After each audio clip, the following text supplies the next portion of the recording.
नमस्कार दोस्तों। क्या आपके साथ कभी ऐसा हुआ है कि आपने कुछ मैनिफेस्ट किया हो लेकिन वो मैनिफेस्ट होने के बाद टेम्पररी बेसिस पे आपकी लाइफ में रहा और वो वापस चला गया। फिर चाहे वो आपके स्पेसिफिक पर्सन हो, आपकी जॉब हो, आपका मनी हो या जो भी चीज़, क्योंकि लाइफ में कई बार ऐसी सिचुएशन आती है कि आप कुछ ना कुछ करके, किसी टेक्निक को करके या रोबोटिकली अफर्म करके किसी चीज़ को मैनिफेस्ट तो कर लेते हो और कुछ दिन वो चीज़ ठीक भी रहती है लेकिन वापस वो चीज़ पहले जैसी हो जाती है। यानी मान लीजिए आपके पार्टनर ने आपको ब्लॉक किया है और आपने किसी टेक्निक को करके अपने आप को अनब्लॉक करवा लिया। कुछ दिन बाद ठीक रही लेकिन वापस से उन्होंने आपको ब्लॉक कर दिया।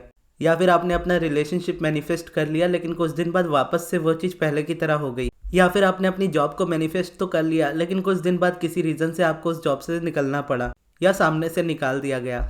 तो ये प्रॉब्लम नहीं भी तो मैनिफेस्टेशन में मैक्सिमम लोगों के साथ होती ही है। और आज की इस वीडियो में मैं आपको इसका रीज़न भी बताऊंगा कि ऐसा क्यों होता है और कैसे इस चीज़ को ठीक किया जा सकता है, ताकि आप जो भी मैनिफेस्ट करो वो परमानेंटली आपकी लाइफ में रहे, कभी जाए ना। हमारी जो भी डिज़ायर्स होती है वो हमारे लिए बहुत ज़्यादा इंपॉर्टेंट होती है, फिर चाहे वो कोई भी चीज़ हो, चाहे वो पर्सन हो या जॉब हो या मनी हो या कुछ भी हो, उसको पाना कहीं ना कहीं हमारी लाइफ का गोल हो जाता है। और लॉ ऑफ अट्रैक्शन कहता है कि आपका फोकस जिस जगह पे होगा वो वाइब्रेशन एक्टिवेट होगी और उस वाइब्रेशन से वो मैनिफेस्ट होगा जिसके बारे में आप सोच रहे हो, भले वो चीज़ आपको चाहिए हो या आपको नहीं चाहिए हो। और जिस डायरेक्शन में आपके थॉट्स है उसी डायरेक्शन में वो मैनिफेस्ट होगा, क्योंकि हर सब्जेक्ट के दो सब्जेक्ट है, एक उसका लैक वाला साइड है, दूसरा उसका अबंडेंस वाला साइड है। आप अगर किसी चीज़ को मैनिफेस्ट करते हो, फॉर एग्जांपल स्पेसिफिक पर्सन, अब उसके लिए मान लीजिए आप रोबोटिकली अफर्म कर रहे हो। एफर्मेशन में आप कह रहे हो कि मैं और मेरा स्पेसिफिक पर्सन, हम दोनों एक दूसरे के साथ अब रिलेशनशिप में हैं। अब आप इसको कंटिन्यूअसली रिपीट कर रहे हो। अब इसके रेपिटेशन से ये होगा कि आपके माइंड में जो भी नेगेटिव रेपिटेशन ज़्यादा बढ़ते हैं, जो भी ज़्यादा रिपीट होते हैं, जैसे वो मुझसे बात नहीं करते या उन्होंने मुझे ब्लॉक करके रखा है या हमारे सिचुएशन सही नहीं है,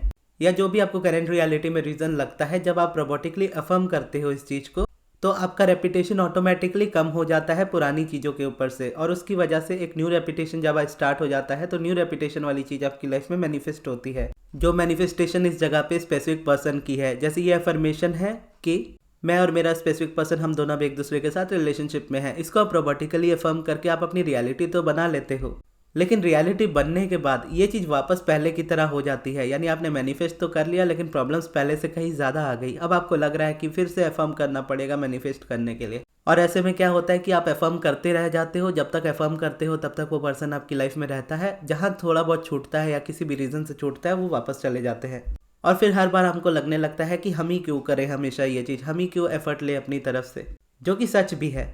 और यही रीज़न भी होता है कि टेक्निक्स उतने खास वर्क नहीं करती। अब यहाँ पे रोबोटिकली अफर्मेशन की अगर आप देखोगे तो रोबोटिकली अफर्मेशन जो होती है वो तो टोटली प्रैक्टिकल है, लेकिन जैसा मैं कहता हूँ ना कि हमेशा सिर्फ मैनिफेस्टेशन पे फोकस मत रखो, हमेशा फोकस रखो अपनी अलाइनमेंट पे, ताकि आपकी मैनिफेस्टेशन होने से पहले ही आपके अंदर का जो लैक है वो खत्म हो जाए, और जब आपकी डिज़ायर आपकी लाइफ में मैनिफेस्ट हो तो वो परमानेंटली रहे, वो चीज़ आ करके आपकी लाइफ में से निकल ना जाए। क्योंकि कहीं ना कहीं आप एक चीज़ के बारे में अफर्म तो कर रहे होते हो कि ये चीज़ मुझे चाहिए और ये चीज़ मुझे मिल चुकी है, लेकिन बैक ऑफ द माइंड बहुत सारी चीज़ें चल रही होती है जो उससे ज़्यादा रेपिटेशन ले रही होती है। यानी आपने मैनिफेस्ट तो कर लिया एक पर्सन को, लेकिन आप पुराने पास्ट में अभी भी जी रहे हो कि पार्टनर की कोई गलती थी पास्ट में, आपने उस बात को अभी तक अपने मन में बिठा करके रखा है, और आप सोच रहे हो कि इसने पहले मेरे साथ ऐसा किया था, या इसने मुझे पहले ब्लॉक किया था, इसने पहले भी रिलेशनशिप ब्रेक किया था। और करेंट रियलिटी में देखोगे तो अपनी तरफ से आप पूरी सारी चीज़ें कर रहे होते हो, अपना प्यार भी दिखा रहे होते हो, अपना सपोर्ट भी दिखा रहे होते हो, सामने वाला भी दिखा रहा होता है,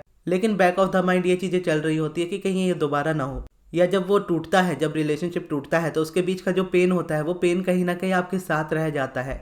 तो उसके साथ जब वो रिलेशनशिप वापस स्टार्ट हो रहा है तो गारंटी है कि वो आगे चल के ब्रेक होना ही है, क्योंकि आपने एक न्यू रेपिटेशन के साथ इस चीज़ को अपनी लाइफ में मैनिफेस्ट तो कर लिया, लेकिन पुराना रेपिटेशन कहीं ना कहीं पूरी तरह से ब्रेक नहीं हुआ है। और पुराना रेपिटेशन ब्रेक अगर करना चाहते हो तो आप जब इस चीज़ को मैनिफेस्ट कर लेते हो, मैनिफेस्ट करने के बाद आप अपने एफर्मेशंस में थोड़ा सा चेंज ला सकते हो, या फिर उससे भी बेटर यही होता है कि सबसे पहले अपने अंदर में चेंज लाओ, अलाइनमेंट पे ही सबसे ज़्यादा फोकस करो, और देखो रियलिटी में चीज़ें तो वैसे ही मैनिफेस्ट हो जाएंगी। तो अब इसके लिए जो एफर्मेशन यूज़ होते हैं ना वो सेल्फ कॉन्सेप्ट के होते हैं, या अलाइनमेंट के होते हैं, या सेल्फ लव के होते हैं, जहाँ पर आप ये बोलना तो प्रेफर करते हो कि ठीक है मैं और वो पर्सन एक दूसरे के साथ अब रिलेशनशिप में है, लेकिन इससे ज़्यादा प्रायोरिटी आप इन एफर्मेशंस को देते हो कि मैं जो भी चाहता हूँ मैं उस चीज़ का हकदार हूँ।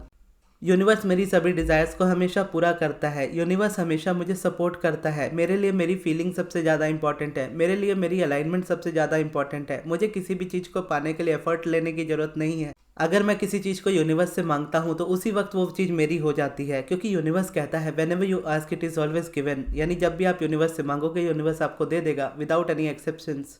मेरी अपनी सेल्फ रिस्पेक्ट है, मेरी अपनी सेल्फ वैल्यू है, मुझे किसी चीज़ के पीछे भागने की ज़रूरत नहीं है। मैं जहाँ पर हूँ वहीं से चीज़ों को मैनिफेस्ट कर सकता हूँ, लोगों को मैनिफेस्ट कर सकता हूँ। और मेरी लाइफ में कौन पर्सन रहेगा या कौन रहेगी ये डिसाइड सिर्फ और सिर्फ मैं करूँगा और कोई नहीं। तो इन अफर्मेशंस में अगर देखोगे ना, रेजिस्टेंस बिल्कुल नहीं होती है। अब यहाँ पे रेजिस्टेंस क्या होती है वो मैं आपको बताता हूँ। जब आप अपनी लाइफ में कोई भी चीज़ लैक के थ्रू मैनिफेस्ट कर रहे होते हो तो उसमें लैक हमेशा एग्जिस्ट करता ही है। यानी कोई पर्सन आप मैनिफेस्ट कर रहे हो वो आपकी लाइफ में नहीं है, लेकिन आपको पता है कि आप इस तरीके से अफर्म करोगे कि वो आपकी लाइफ में आ चुका है, तो वो आ ही जाएगा, क्योंकि रेपुटेशन जहाँ चेंज होगा मैनिफेस्टेशन चेंज होगी ही होगी। तो रेपुटेशन तो चेंज हो जाएगा, लेकिन कहीं ना कहीं माइंडसेट यही रहेगा कि मुझे ये रिपीट करते रहना होगा, तभी वो चीज़ मेरी लाइफ में रहेगी या वो पर्सन मेरी लाइफ में रहेगा। जहाँ रेपुटेशन छूटा चीज़ें वापस वैसी हो जाएंगी। अब ऑलमोस्ट मुझे 2 साल से ऊपर हो चुके हैं मेडिटेशन करते हुए या आप बोलो लॉ ऑफ अट्रैक्शन को फॉलो करते हुए। तो ऐसे में मैंने नोटिस किया है बहुत सारे लोगों में कि वो डे 1 में भी वही मैनिफेस्ट कर रहे थे और आज भी वही मैनिफेस्ट कर रहे हैं। और ऐसा नहीं है कि उन्होंने मैनिफेस्ट नहीं किया है, बीच में बहुत बार उन्होंने मैनिफेस्ट किया है, लेकिन वापस से वो चीज़ टूट गई है। और इसका रीज़न क्या है? रीज़न सिर्फ यही मुझे नज़र आता है कि सबके सब यहाँ पर जिनका भी मैनिफेस्टेशन ऐसे होता है कि होने के बाद वो वापस चला गया, सबके सब का नेचर ऐसा है कि वो मैनिफेस्टेशन ओरिएंटेड है। अगर और सिंपल वर्ड्स में बोलूँ तो उनकी अलाइनमेंट का जो सोर्स है ना, वो कोई दूसरा इंसान है या कोई दूसरी चीज़ है जिस पर उनका पूरा कंट्रोल नहीं हो सकता कभी भी। आपका कंट्रोल हमेशा आपके ऊपर होता है, आपके थॉट्स और आपकी फीलिंग्स के ऊपर होता है, और उससे आप अपना जो परसेप्शन बनाते हो यानी देखने का जो नज़रिया बनाते हो, उस तरीके की लाइफ आपकी बनती चली जाती है। जब आप अपना सोर्स ऑफ अलाइनमेंट किसी और को बना लेते हो, यानी अपनी खुशी का कारण किसी और को बना लेते हो, तो फिर आप अपने हाथ की चाबी उसको दे देते हो, यानी अपनी हैप्पीनेस की चाबी उसको दे देते हो कि अब ये उसके ऊपर है, वो जैसा फील करेगा या वो जैसा रिएक्ट करेगा या एक्ट करेगा हम वैसा रिएक्ट करेंगे। वो जैसा हमें फील कराएगा हम वैसा फील करेंगे। वो अच्छा फील कराएगा हम अच्छा फील करेंगे, वो बुरा फील कराएगा हम बुरा फील करेंगे।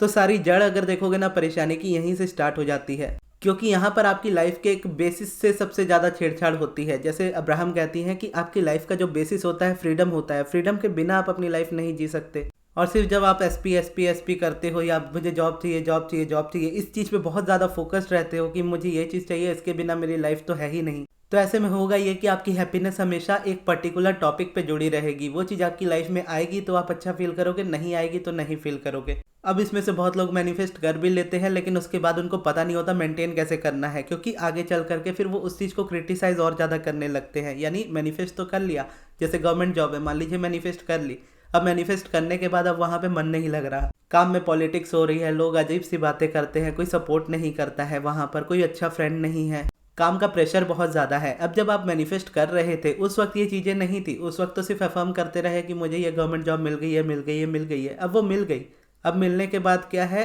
कंप्लेंट्स पे फोकस हो गया पूरी तरह से। जो पहले मैनिफेस्टेशन के होने पे फोकस था आपके अफर्मेशन की वजह से, वो चीज़ होने के बाद अब फोकस कहाँ हो गया, उसके लैक पे हो गया कि अब उस जॉब में आपको परेशानी हो रही है, तो उस जॉब से यूनिवर्स आपको निकाल देगा। अगर आप कंटिन्यूसली कंप्लेन करते रहे तो सेम उसी तरीके से स्पेसिफिक पर्सन में अगर आप देखो तो आपने मैनिफेस्ट तो कर लिया, लेकिन मैनिफेस्ट करने के बाद पास्ट की प्रॉब्लम्स में परेशान हो, वापस ऐसा ना हो जाए उसके लिए परेशान हो, डर है, टेक्निक करना छोड़ देंगे तो ये चीज़ छूट जाएगी, उस चीज़ का डर है। और जब वो चीज़ में ब्रेक आता है तो वो चीज़ रियलिटी में से आपकी गायब हो जाती है, और फिर हम उतना ही भागते हैं वापस से उस चीज़ को मैनिफेस्ट करने के लिए। यानी हर दम ऐसा रहता है कि हम हर वक्त एक चीज़ के पीछे भाग रहे हैं। एक तरीके से आप देखो मैग्नेट जैसा है।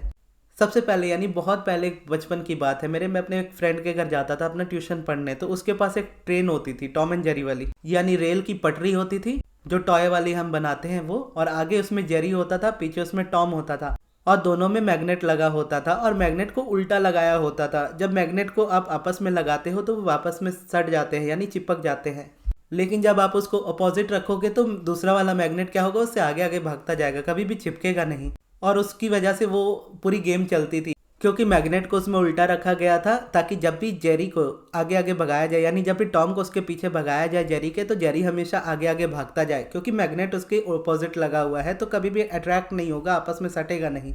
तो क्या होता था, पटरी पे जेरी भागता रहता था और पीछे पीछे उसके टॉम भागता रहता था, लेकिन कभी भी वो पकड़ नहीं पाता था। तो यही चीज़ होती है जब आप अपनी डिज़ायर के पीछे भागते हो, आप कभी भी उसको पकड़ नहीं पाओगे, परमानेंटली अपने पास कभी रख नहीं पाओगे। लेकिन जब आप मेडिटेशन करोगे या जो भी प्रोसेस करोगे सिर्फ अपनी खुशी के लिए करोगे, अपनी अलाइनमेंट के लिए करोगे, तो होगा ये कि यहाँ पे जो आपके अलाइनमेंट का सोर्स कोई दूसरा इंसान या कोई दूसरी बाहर की चीज़ बन गई है जिस पे आपका कंट्रोल नहीं है, उस पर से आपका फोकस हट जाएगा और आप ये बात समझ पाओगे कि आप अपनी लाइफ के क्रिएटर खुद हो। आपको बाहर कहीं जाने की ज़रूरत नहीं है, आप सारी चीज़ें खुद अट्रैक्ट कर सकते हो और बिना किसी चीज़ या बिना किसी इंसान के पीछे भागे हुए उसको अट्रैक्ट कर सकते हो। तो यहाँ पे क्या होगा, एक अलग तरीके का मेंटल पीस आपको मिलेगा, एक अलग तरीके की आपको फ्रीडम मिलेगी, क्योंकि आप किसी चीज़ के पीछे भाग नहीं रहे होंगे। तो हलचल जो मन में मचती है आपके, यानी जो ओवर थिंकिंग होती है वो खत्म हो जाएगी और जो रेजिस्टेंस है वो सारी निकल जाएगी। और ऐसे में आपको देखोगे कि आपको अफर्म करना भी नहीं पड़ेगा और आपकी डिज़ायर मैनिफेस्ट हो जाएगी। लेकिन अगर आपको फिर भी लगता है कि आपको अफर्म करना है डिज़ायर मैनिफेस्ट करने के लिए, तो आप अफर्म करोगे, थोड़ा ही दिनों करोगे या कुछ ही घंटे करोगे या कुछ ही मिनट करोगे और वो चीज़ आपकी लाइफ में मैनिफेस्ट हो जाएगी और परमानेंटली रहेगी, क्योंकि आप अटैच नहीं होंगे उस चीज़ से। यानी जब हम किसी आउटकम से अटैच हो जाते हैं कि ये चीज़ मुझे मिलेगी तो ही मैं खुश रहूँगा, तो वो चीज़ मिलती है, मिलने से खुशी मिलती है, लेकिन कुछ चीज़ में चीज़ें नॉर्मल हो जाती है कुछ दिन में। जैसे कोई गाड़ी ही है, अगर आप कोई गाड़ी खरीद लो ना, चाहे आपको जितना भी शौक क्यों ना हो उस चीज़ का, कुछ दिन में वो आपको नॉर्मल ही लगेगी। तो जब वो नॉर्मल लगना स्टार्ट हो जाएगी ना, तो आपका एक्साइटमेंट उसके पीछे खत्म हो जाएगा और रेपिटेशन आपके माइंड में से कम हो जाएगा, तो वो चीज़ भी आपकी लाइफ में से निकल जाएगी। तो इसीलिए पहले जब आप अलाइनमेंट पे फोकस करोगे, आपको फ़र्क नहीं पड़ेगा कि कोई चीज़ मेरी लाइफ में है या नहीं है, आप उसके होने से भी खुश हो, आप उसके ना होने पे भी खुश हो। तो जब आप इस वाली स्टेट में आते हो ना कि जहाँ आपकी हैप्पीनेस का रीज़न किसी और चीज़ पे नहीं है, तो आप समझ लो कि आप अलाइनमेंट वाली स्टेट को अचीव कर चुके हो और उस जगह पे जो भी मैनिफेस्ट होगा वो आपकी खुशी को एक्सपेंड करेगा, कभी भी आपकी खुशी को घटाएगा नहीं कि वो चीज़ लाइफ में नहीं है तो अभी तुम बुरा फील करो। तो ऐसा कभी भी नहीं होगा। हमेशा आप देखोगे कि वो चीज़ नहीं भी है आप फिर भी खुश हो, और वो चीज़ आ भी गई आप फिर भी खुश हो, उसके बाद कुछ और भी आ गया आप फिर भी खुश हो। तो ये होता है बेसिकली लाइफस्टाइल, ये होता है अलाइनमेंट में जीने का तरीका, और यही होता है लाइफ में बेस्ट तरीके से अपने जीवन को जीने का तरीका। जब आप इस तरीके से अपनी लाइफ को क्रिएट करोगे तब आप समझ पाओगे कि एक्चुअल में लाइफ क्या है और कितनी मज़ेदार है। और सबसे खास बात यह है, जैसा अब्राहम कहती है, कि अलाइनमेंट वो रास्ता है जहाँ पर दुनिया का हर कोई इंसान नहीं चलता। यानी अलाइनमेंट एक ऐसी जगह है जहाँ पर आप चलोगे ना, आप ऐसी ऐसी चीज़ें अचीव करोगे जो आपने कभी सोची भी नहीं होगी।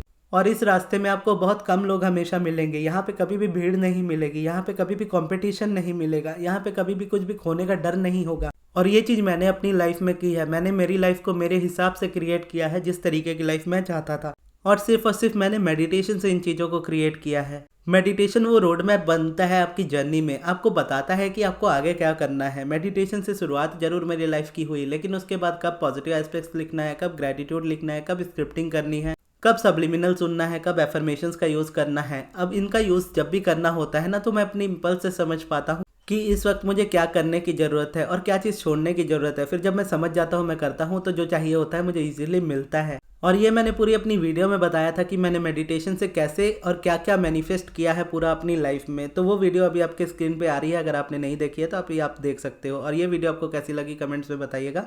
और इस वीडियो को यहाँ तक देखने के लिए बहुत बहुत धन्यवाद।